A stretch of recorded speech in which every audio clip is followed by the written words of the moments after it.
Buenos días, amigos oyentes de la Nación Radio.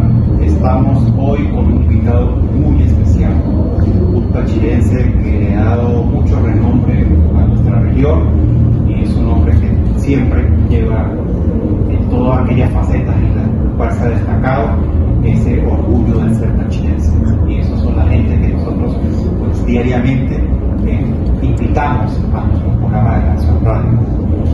Esta es una edición especial de Perfiles de mi Tierra y nos encontramos con el embajador Julio César Pineda, que ha tenido pues a bien venirnos a visitar con motivo de los 240 años de la Universidad de los Andes.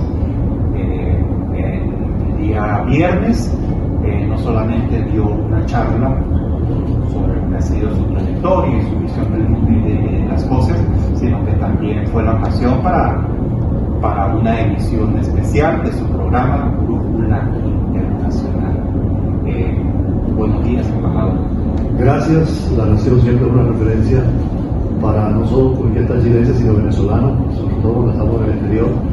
Es un periódico no solamente con la información diaria, sino con los análisis de profundidad, cosas que nos ayudan a comprender más lo complejo y dinámico de la realidad nacional y en el caso de la realidad nacional. Vamos a comenzar un poco por la historia. ¿Cómo es eso de un tachirense que tengo entendido que usted se educó en el Liceo Militar Jáuregui? Yo nací en La Grita y estudié en la escuela primaria en La Grita. Mis hermanos estudiaron en el Liceo Militar Jáuregui. En mi caso, lo hice en Caracas, terminé el Liceo Militar de Caracas, el bachillerato. Y en la universidad hice la Facultad de Derecho como abogado y al mismo tiempo en el Pedagógico Nacional como filósofo. Después hice la maestría en Ginebra, Suiza, y estudios superiores, varios doctorados, tanto en Europa como en Venezuela. Y actualmente, después de 35 años en la Cancillería, como embajador jubilado, me desempeño en la docencia y también en los medios de comunicación, en la radio, en la televisión y en la prensa. Pero es un aliado estar aquí en el Táchira y sobre todo cerca de La Grita, la cual visitaré. En Santo Cristo siempre donde he estado es la referencia permanente mía y de muchos tachirenses y venezolanos. Y es cierto, desde un pueblo pequeño como La Grita uno llega a presentar credenciales como embajador ante el líder Kuwait, o una visita al Papa, o ante presidentes como el de México.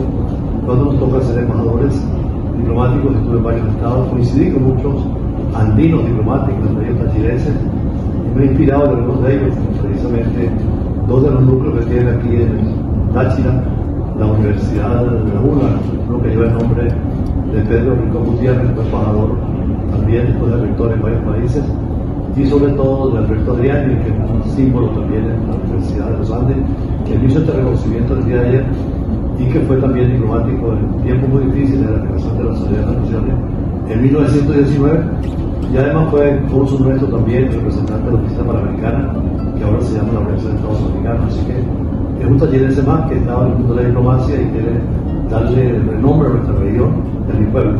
¿Cómo la diplomacia lo captura usted? ¿Usted estaba interesado en el mundo diplomático o fueron circunstancias de la vida? Bueno, creo que todos son muchas veces circunstancias. Algunos hablan del cisne negro, que es aquello que uno no piensa que va a pasar y pasa, y que tiene consecuencias. ¿No es cierto? El autor es un árabe, Nicolás Taleb. Interesante leerlo, porque en la vida de los seres humanos, de la sociedad, hay cosas que no esperamos que llegaran y llegan.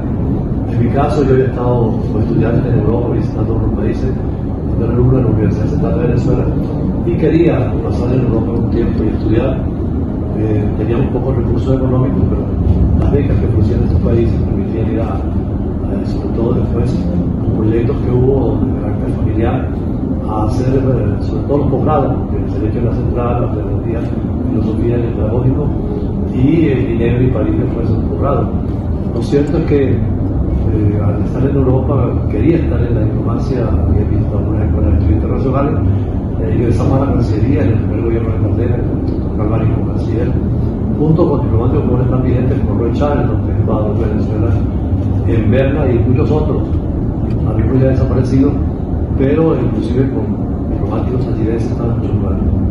Pero pero estamos hablando de esa época. ¿Cómo era esa época, el panorama internacional y cuál era el protagonismo de Venezuela que tenía para aquel entonces? Estamos hablando de 68, los 70, más o menos. Bueno, iniciando en el 70, que en el periodo ya de complicaciones de la bipolaridad, en esa época el mundo era más fácil porque todos los conflictos en el mundo los resolvía Washington o Moscú, o se ponían de acuerdo con la crisis de los misiles de Cuba, precisamente cuando Kennedy y Khrushchev prefirieron llegar a la diplomacia y no al conflicto de la guerra nuclear. Entonces, por supuesto que era un mundo de confrontación, pero ya de declive. De hecho, yo fui después diplomático de Moscú en la época de la caída del muro de Berlín con Gorbachev, ya después del gobierno de Brezhnev, que era la última parte del comunismo, y un cambio universal, que además compromete mucho con mis estudios diplomáticos y mi presencia en el Medio Oriente, porque estuve con el embajador ante Gaddafi, al cual conocí, o a Yabel al-Zawahiri. Confirmamos que somos el medio impreso de mayor proyección en los Andes venezolanos. Busca sus 4 ediciones. Lunes, más páginas. Miércoles, La Nación lo recuerda. Ahora también los viernes con más noticias. Y los sábados, ediciones especiales. Todo lo que ocurre al norte, sur, este y oeste del Táchira. La Nación lo seguirá diciendo siempre.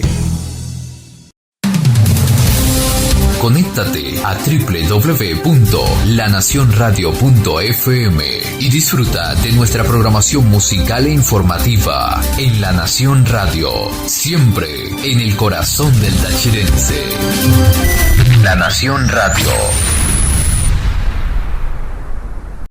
La Nación Radio, ahora en la Play Store, ya disponible. Descarga nuestra aplicación y disfruta de la programación musical e informativa que tenemos para ti. Te acompañamos las 24 horas del día.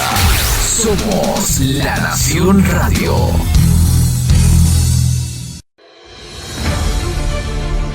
La radio y el impreso se unen para crear la experiencia comunicacional más grande de los últimos tiempos.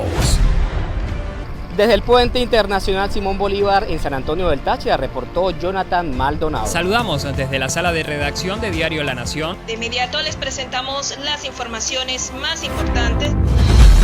El enlace radial informativo. Nos escuchamos en cada rincón.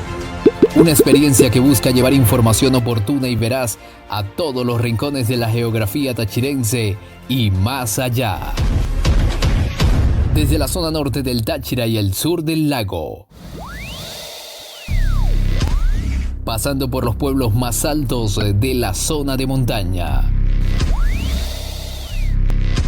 abarcando espacios en la gran ciudad capital del Táchira, bordeando el eje fronterizo,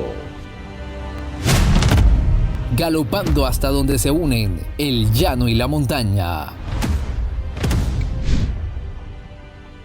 Cada vez somos más, nos escuchamos en cada rincón tachirense y más allá de nuestras fronteras regionales.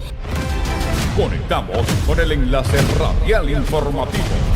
Rompiendo las barreras informativas para que los venezolanos encuentren la verdad en el lugar de siempre. Siempre, siempre, lo dice Diario La Nación, siempre, siempre en el corazón del tachirense. Estamos hablando un poco de la Corte Internacional de Justicia, también de la ONU. Usted tiene, hay voces disidentes, hay voces que ya dicen que ni esas instancias pueden solucionar este panorama tan conflictivo en el mundo. ¿Qué piensa usted al respecto? En la última conferencia general de Naciones Unidas que se celebra cada año en Nueva York, hubo voces como la del presidente Lula y muchos del tercer mundo que piden una reforma a fondo de la Organización de Naciones Unidas, por ejemplo, eliminar el derecho a veto que tienen países como Rusia, Estados Unidos y China, o Francia e Inglaterra, que impide cualquier resolución final o cualquier acción definitiva. El derecho a veto es un derecho absurdo de hoy, después de la Segunda Guerra Mundial, y son 5 los estados que lo tienen. Entonces, Lula pedía, por ejemplo, por lo menos una reforma sería que hubiese 2 países de África, Nigeria, tal vez de Sudáfrica, 2 países de Asia, Pakistán e India, que son potencias, y por América Latina, al menos Argentina, o Brasil, o México, grandes potencias subregionales y democratizar más las Naciones Unidas. Si no, no tiene ninguna función. Como usted señalaba, muchos conflictos y guerras no han sido solucionados y Naciones Unidas pareciera estar en la pared pintada cuando sus acciones son definitivas. Ahí existen los cascos azules que intervienen como ahora en conflictos para intermediar entre los beligerantes, pero hace falta más voluntad. Tal vez un camino sería la regionalización. Así como Europa se unió 27 países en un solo Estado, con un derecho comunitario, con un solo Parlamento, el Parlamento Europeo, con una sola Corte de Justicia. Ojalá que América Latina tuviera un solo Parlamento latinoamericano. Pero ¿por qué le ha costado tanto a Latinoamérica llegar a ese punto? Es absurdo porque Bolívar, desde esta campaña de elección de los Andes hasta Caracas, siempre habló no solamente de San Cristóbal, sino de Bogotá y del Ecuador. Es decir, te digo que iba a ser una sola república. De hecho, la Gran Colombia fue un intento de tener un gran espacio económico, político y geopolítico.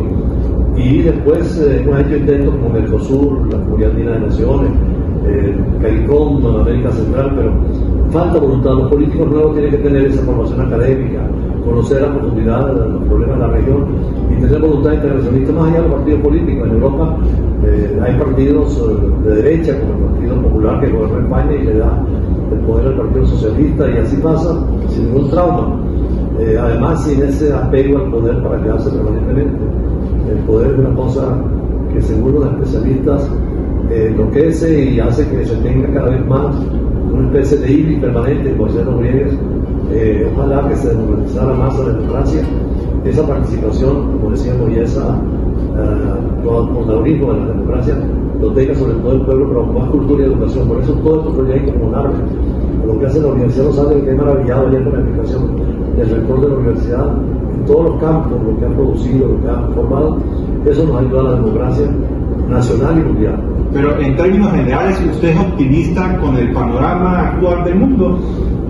Realista, tal vez más que optimista o pesimista, porque ¿qué es lo que más le preocuparía a usted? Un conflicto mundial sería terrible y es posible por la actitud del presidente Trump, la respuesta de Putin, la actitud del presidente Jinping, el problema de los europeos. Es un drama lo que está pasando. Se acabó el orden liberal desde la Revolución Francesa, con separación de poderes. En Estados Unidos se quiere desconocer el caso de los venezolanos que enviaron a El Salvador absurdamente, ingenuamente, quedando del lado de la ley. Y este desorden internacional hemos visto la crisis económica mundial, la crisis nuestra inclusive también. Ojalá que nos pusiéramos de acuerdo todos, los venezolanos en primer lugar para salir adelante, los latinoamericanos y nosotros de buena fe del mundo. Como dice el Papa, estamos en un solo barco y si se hunde todo, así que es peligroso el tiempo. Está el calentamiento global, terrible la temperatura, y si sube a más de 2 grados sería imposible la vida sobre la Tierra. Ya estamos en 1.5 desde la era preindustrial, así que los problemas fundamentales siguen siendo el hambre, la miseria, el armamentismo, el tema nuclear y el calentamiento global que está encima de nosotros. ¿Y cómo el tema de los inmigrantes? No solamente hablamos de la migración venezolana, estamos hablando de que se ve afectado con todas las decisiones que tomó recientemente el gobierno de Estados Unidos, la inmigración colombiana, haitiana, con toda latinoamericana, porque todos los latinoamericanos tienen una cuota de migrantes, ¿no? Pequeña o alta. Yo creo que ahí falta concluir la Revolución Francesa, que hablaba de la liberté, de la egalité, de la fraternité. La libertad la hemos tenido en las constituciones occidentales casi todas. La igualdad fue con la Constitución mexicana del 17 y la rusa, donde se pretendía el tema de la justicia, que después se quedó sobre la justicia y quitó la libertad, como el caso de Corea del Norte, el caso de Cuba. Y en el caso de otros gobiernos, capitalismo y socialismo fracasado, hay que buscar una tercera democracia, una tercera vía, tal vez en el último mandato de la Revolución Francesa, que es la fraternidad. El día que los seres humanos se sientan hermanos, solidarios por una sola causa, responsables de la comunidad, el bien común, la justicia social internacional, habría paz, pero hay que formar. La educación es lo único que queda. Yo he estado de embajador, por ejemplo, en países como Libia, con Gaddafi, más rico que Venezuela en petróleo, pero menos desarrollado. ¿Por qué? Porque era el liderazgo político, la permanencia en el poder, el ayudar solo a la revolución en Libia. Mientras que fui en Kuwait, que es un estado también petrolero, donde a pesar de ser monarquía, hay participación del pueblo, reparto de la riqueza petrolera. Cada kuwaití sabe cuánto tiene